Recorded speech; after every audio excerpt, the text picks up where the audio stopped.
Good morning, students. I welcome you all for the online class of economics. Today we will be going to learn the topic liberalization measures, as we already started in that industrial sector reforms. Government announced the new industrial policy in 1991. The main industrial reforms were abolition of industrial licensing. Industrial licensing was abolished for all projects except for 6 industries related to security and strategic concerns, social reasons, hazardous chemicals, and overriding environmental reasons, and items of illicit consumption. These industries are liquor, cigarettes, industrial explosiveness, defense equipment, drugs and pharmaceutical, and dangerous chemicals. So this industrial licensing will be limited to these 6 industries, except that all the industries will be free from licensing. Contraction of public sector. Under these students, the number of industries exclusively reserved for the public sector has been reduced from 17 to 3, and that 3 were defense, atomic, and railway transport. Reforms in small scale sector. According to the new policy, investment limit of small scale industries has been increased to 1 crore with a view to modernize them. Many goods produced by small scale industries units have now been de-reserved. Concessions in the MRTP Act. The new industrial policy scrapped the threshold limits of assets in respect to monopolistic and restrictive trade practices and dominant undertaking. These firms will not be at par with others and not require prior approval from the government for investment in the de-licensed industries. Okay, the MRTP Act has been accordingly amended. The new act gives more emphasis to the prevention and control of monopolistic, restrictive, and unfair trade practices. Now comes financial sector reforms. Under financial sector reforms, the following thing has been done under the licensing liberalization. Prior to 1991, student, if we will see, banking institutions were subject to too much control by the Reserve Bank of India through cash reserve ratio, high bank rate, and the statutory liquidity ratio. Financial sector includes banking and non-banking financial institutions, stock exchange market, and foreign exchange market. In India, financial sector is regulated and controlled by the Reserve Bank of India. We all know. Whenever inflation situation is there, RBI increases the bank rate, the cash reserve ratio, so that credit creation will be less by the commercial bank. And when the deflation situation is there, they will be doing vice versa. They will be decreasing the cash reserve ratio rate, statutory liquidity ratio rate, and the bank rate. They will be reduced so that they will be charging less. They can create more credit creation and can help the people. There was a substantial shift in role of the Reserve Bank of India from a regulator to a facilitator. Earlier they were only regulating, but now they become facilitator for various services of the financial sector. Earlier, as a regulator, the Reserve Bank of India would itself fix interest rate structure for the commercial bank. After liberalization in 1991, Reserve Bank of India as a facilitator would only facilitate free play of the market forces and leave it to the commercial banks to decide their interest rate structure. Thus, with liberalization, competition prevails rather than controls. Both cash reserve ratio and statutory liquidity ratio being reduced to increase availability of funds with commercial banks for advance more credit. Bank rate has been reduced. It lowered the interest rate charged by the commercial bank, thus encouraging credit. Foreign institution investors, that is FII, such as merchant bankers, mutual funds, and pension funds, are now allowed to invest in Indian financial markets. There was establishment of private sector banks. Indian as well as foreign investment limit in banks was raised to around 50%. The Provident Fund institution, what they does, Provident Fund institution, whatever money is deposited of the people as pension fund for a longer period of time that they can utilize for investing in the companies. The stock market SEBI has been made a statutory body. The Securities and Exchange Board of India was established in 1988 with defined responsibilities for development and regulation of the stock market. Tax reforms. When we say about the tax reform, student, fiscal policy refers to the public expenditure and revenue policies of the government. Before 1991, both direct and indirect taxes were high. This encouraged tax evasion, means they were doing the tax cheating. People were not paying the tax and they were doing tax evasion and provided disincentives to honest taxpayers. Direct taxes are those taxes the impact of which cannot be shifted onto others. It is collected from the people who is earning the income. So example is income tax, wealth tax, etc. Whereas indirect tax is the tax which is charged over someone but who is paid by someone else. Like customer, when they are purchasing the goods, indirectly they are paying the tax which the seller have to pay. So this is indirect tax. Example, sales tax on goods, service tax, etc.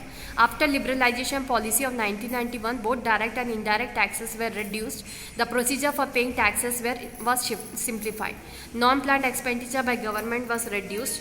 Foreign exchange reforms. Now the last reform which was made by the liberalization policy is foreign exchange reforms. In 1991, as an immediate measure to solve the balance of payment crisis, the rupee was devalued against foreign currency. Means the value of the Indian currency gone down.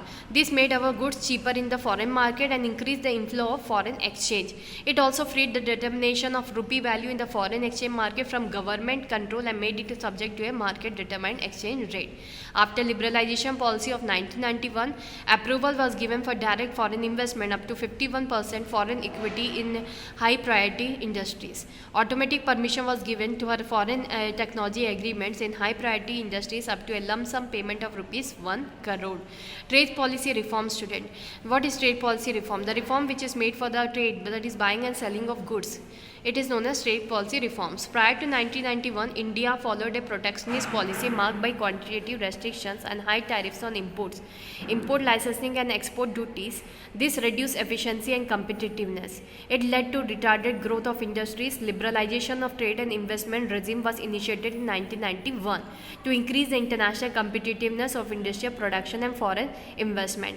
The trade policy reforms aimed at abolition of import licensing system except in case of hazardous and environmentally sensitive industries, removal of quantitative restrictions on imports, reduction in tariff area rates, strengthening of export promotion structure. Now comes the next topic, student, that is the privatization. When we talk about the privatization means when government were not able to run the industries for a longer period of time, they had made the industry to be private in the hands of the private sector. That itself is known as privatization. It is a policy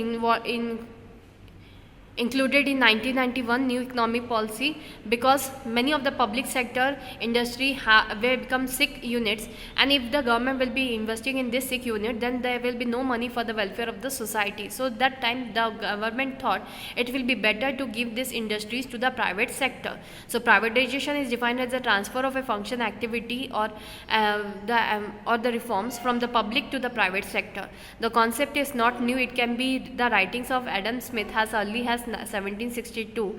Privatization indicate the emergence of a new culture in the society. Marketization, competition, efficiency become the guiding principle of decision making. Objectives of privatization, when we talk, student, the main objective while we do the privatization are as follows.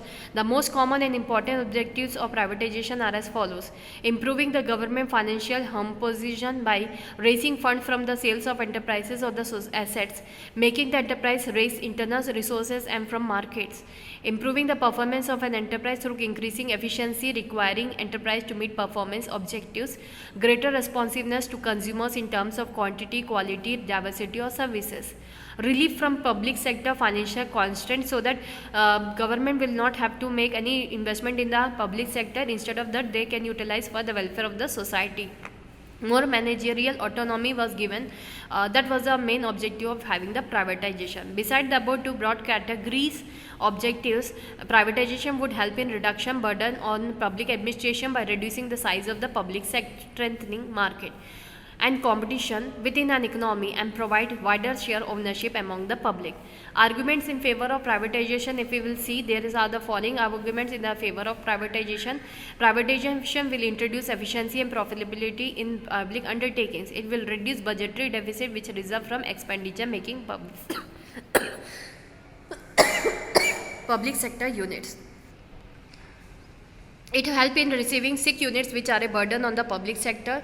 It will help in bringing about globalization by opening out of an increasing and its competitiveness in international markets. So this was why we must have the privatization. These are the things that sick units where the burden on the public sector, it can be handed over to the private sector. Private sector with a motive of private profit maximization, they can take these units and can do betterment of this so that they can make profit from these units. budgetary deficit which was there of the government, it can be reduced by by making the disinvestment from public sector and giving to privatization. It will use modern techniques of production. It will introduce accountability and responsibility in public sector units. Arguments against privatization, if we see, privatization encourages growth of monopoly power in the hands of business houses. This results in greater inequalities of income and wealth. Private enterprises may not show any interest in buying shares of sick units. Private sector introduces with profit motive and have no consideration social welfare motive. Private sector is not interested in those projects which take long term complete and have low profitability. This include water supply, production, education for poor, etc. Private sector is not interested in taking up risky projects. So these were the points, students, against privatization, because private sector, if we are giving all the industry to private sector, then it can be misutilized. For earning mere profit, they can do anything. They can make misutilization of resources available in the society. The education poor cannot be possible. The poor can become poorest and the rich become richer. So this can be done, but still by taking all the risks, privatization was done. Privatization measures, how it has been done. The very first, disinvestment. Disinvestment is a sale of equity holdings held by the government in any public sector undertaking to private investor. Disinvestment has been a major strategy by which the government has financial fiscal deficit. Besides financial fiscal deficit, the economic motivation behind it to improve efficiency of public sector units. So because of that, disinvestment policy was taken, because there was not so much income and the part of revenue by the government, because there were fiscal deficit. Has what the tax the government was thinking to come, it is not coming in the same way. Government has been disinvesting by many methods. Two main methods are minority sale. In this method, equity is offered to investors through domestic public issue. Strategic sale. In this method, government offloads above 51% in the strategic sale. Policy for Navratna, student. Policy for Navratna is that these are that 9 industries in which government find that their investment is very important. The government has decided to give special treatment to some of the important profit-making public sector units, and they will given the status of Navratna. Means they were given the name as Navratna. This Navratna were granted financial and operational autonomy in the working of the companies. Total number of Navratna companies was 16 in November 2010. This Navratnas were Bharat Electronics Limited, BHEL, Bharat Heavy Electricals Limited, BHEL, the Bharat Petroleum Corporation Limited, Coal India Limited, Gas Authority of India Limited, Hindustan Aeronautics Limited, Hindustan Petroleum Corporation Limited, Mahanagar Telephone Nigam Limited, National Aluminium Company Limited, National Mineral Development Corporation Limited, Oil India Limited, Power Finance Corporation Limited, Power Grid Corporation of India Limited, Rashtriya Ispat Nigam Limited, Rural Electrification Corporation Limited, Shipping Corporation of India Limited. The granting of Navratna status resulted in better performance of these companies. The government partially privatized these companies through disinvestment. Government has granted greater operational, financial and managerial autonomy to 62 other profit-making enterprises called Mini Ratna. Now comes globalization, student. When we talk about globalization, it means making the export and import to be such a release that it can be done in freely by the peoples. So globalization is the outcome of the policy of liberalization and privatization. Globalization means integrating the economy of a country with the world economy. In India, the process of globalization picked up with the policy reforms of 1991. Globalization refers to growing economic independence among the countries in the world with regard to technology, capital, for information, goods, services, etc. The term globalization has 4 parameters: reduction of trade barriers to permit free flow of goods and services across national frontiers, creation of an environment in which free flow of capital can take place, transfer of wealth across national boundaries, particularly financial transfer is made possible by large organizational networks and new electronic technologies, creation of an environment to allow free flow of technology among the nation states, creation of an environment in which free movement of labor can take place in different countries of the world. So this was the policy, student, why globalization had been done, that free flow of technology, free flow of capital, free flow of goods and services, free movement of labor from one country to another to fulfill each other's need and to make economic progress together. Globalization was done between the countries. The advocates of globalization, especially from developed countries, limit the definition of globalization to only 3 parameters, namely free trade flows, capital flows and technology flows. They insist upon developing countries to accept their definition of globalization. However, several economies in the developing world believe that this definition is incomplete in case the globalization's ultimate aim is to look upon the world as a global village. Then unrestricted movement of labor cannot be left out, but the entire issue, whether that debated at the World Trade Organization or at other forums, avoids and ignores labor flow as an essential parameter of globalization. However, the process of globalization has started and it is irreversible since borders cannot be closed, flows cannot be stopped, and ideas cannot be prevented from motivating people. For today's class, students, up to this much only. Next class, we will be going with the next topic, that is case in favor of globalization. Thank you for today's class. Have a nice day.